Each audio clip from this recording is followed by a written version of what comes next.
السلام علیکم میرے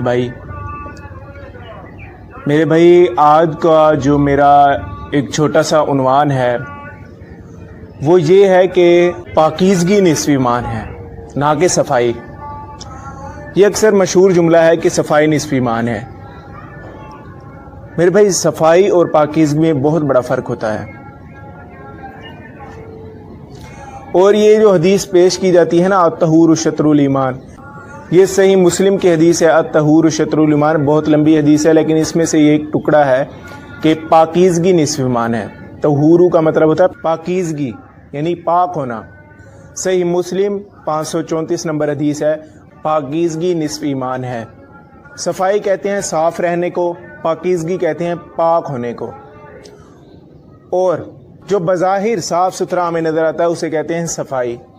پاکیزگی کا تعلق، انسان کے پاک ہونے کا تعلق اللہ اور انسان کے درمیان مخفی ہوتا ہے، یعنی اللہ ہی جانتا ہے یا وہ شخص خود جانتا ہے کہ میں پاک ہوں یا نہیں۔ اسی طرح صحیح مسلم کی ہی حدیث ہے، 535 نمبر حدیث، 535 نمبر حدیث ہے کہ نبی صلی اللہ علیہ وسلم نے فرمایا کہ لا تقبل صلاۃ بغیر طہور، کہ نماز قبول نہیں ہوتی بغیر طہارت کے، بغیر پاکیزگی کے۔ ایک مثال کے ذریعے میں اس کا فرق سمجھاؤں گا کہ پاکیزگی اور صفائی میں کیا فرق ہوتا ہے۔ مثال کے طور پر ایک شخص ناپاک ہو گیا ہے احتلام ہونے کی صورت میں، اپنی بیوی سے ہم بستری کرنے کی صورت میں، تو اب وہ صبح صبح اٹھتا ہے، منہ ہاتھ دھو کر ایک نیا لباس پہن لیتا ہے، تو آیا بظاہر دکھنے میں تو وہ لوگوں کو صاف ستھرا اور پاکیزہ نظر آئے گا، لیکن وہ خود یہ بات جانتا ہے کہ وہ پاک ہے یا نہیں، عبادت اس کی قبول ہوگی یا نہیں۔ جیسا کہ صحیح مسلم میں آئے کہ طہارت کے بغیر، پاکیزگی کے بغیر نماز قبول نہیں ہوتی۔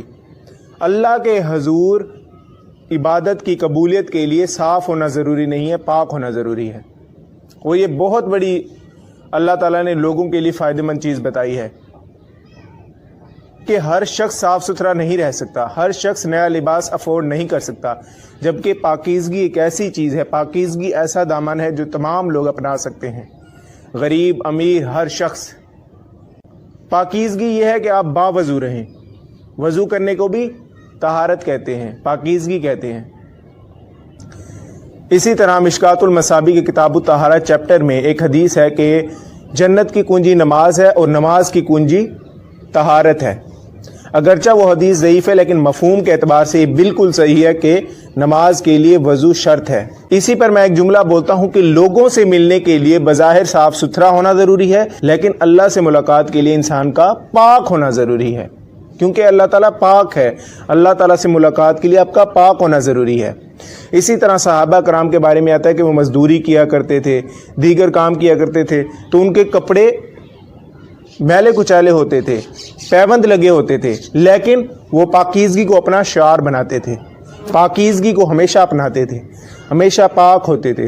اسی لیے اچھا لباس ہونا ضروری نہیں، اچھے لباس کے ساتھ ساتھ پاکیزہ ہونا بھی ضروری ہے۔ اسی طرح میں قرآن مجید کی آیت سے بھی یہ پیش کروں گا کہ اللہ تعالیٰ نے بھی پاکیزگی کا حکم دیا ہے، اور اسی طرح سورۃ المائدہ کی آیت نمبر ہے 6، اس میں اللہ تعالیٰ کہتے ہیں کہ جب تم میں سے کوئی حاجت ضروری سے فارغ ہو یا اپنی عورتوں سے ملے اور تمہیں پانی نہ ملے تو پاک مٹی سے تیمم کر لو اور اسے اپنے چہروں پر اور ہاتھوں پر مل لو۔ اللہ تم پر کسی قسم کی تنگی ڈالنا نہیں چاہتا، بلکہ اس کا ارادہ تو تمہیں پاک کرنے کا ہے، تمہیں اپنی بھرپور نعمت دینے کا ہے، تاکہ تم شکر ادا کرتے رہو۔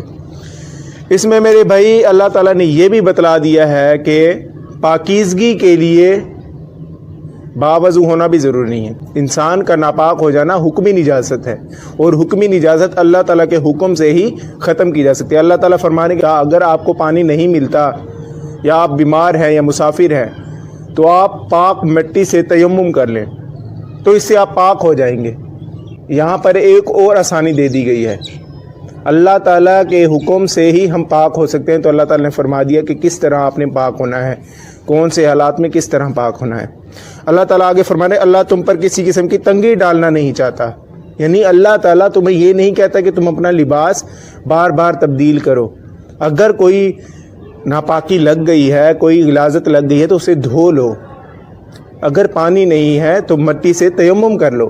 اللہ تم پر تنگی نہیں ڈالنا چاہتا، یعنی اللہ تعالیٰ کسی شخص کو دین اسلام کی فطرت سے متنفر نہیں کرنا چاہتا، بلکہ اس کا ارادہ تمہیں پاک کرنے کا ہے۔ فرمایا کہ وَلَٰكِنْ يُرِيدُ لِيُطَّهِّرَكُمْ، اللہ تعالیٰ کا ارادہ تمہیں پاک کرنا ہے۔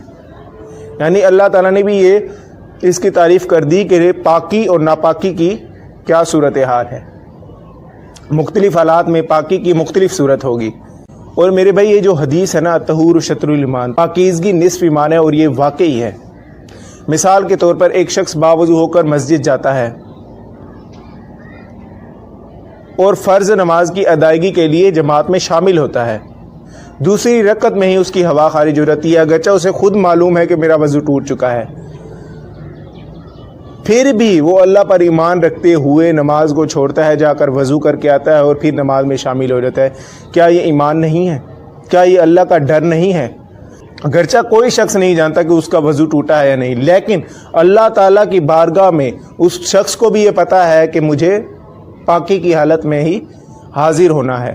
تو یہی انسان کا ایمان ہے، اور اسی لیے کہا گیا کہ پاکیزگی نصف ایمان ہے، کیونکہ پاکیزگی کا تعلق انسان اور اللہ کے ساتھ مخفی ہوتا ہے۔ پاکیزگی کا تعلق، صفائی اگرچہ ہم بظاہر دیکھ کر بتا سکتے ہیں کہ فلاں شخص صاف ہے، لیکن اللہ کی بارگاہ میں عبادات کی قبولیت کی شرط پاکیزگی ہے۔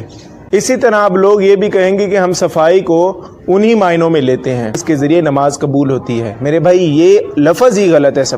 صفائی کا مطلب ہے صاف ہونا، پاکیزگی کا مطلب ہے پاک ہونا، اور پاک ہونا ہی نماز کی قبولیت کی شرط ہے۔ اللہ سے دعا ہے کہ اللہ تعالیٰ ہمیں پاکیزگی کے ساتھ اللہ کی عبادت کرنے کی توفیق دے، اور ایسی عبادت کرنے کی توفیق دے جو اس کی بارگاہ میں قابل قبول ہو۔ آمین، جزاک اللہ۔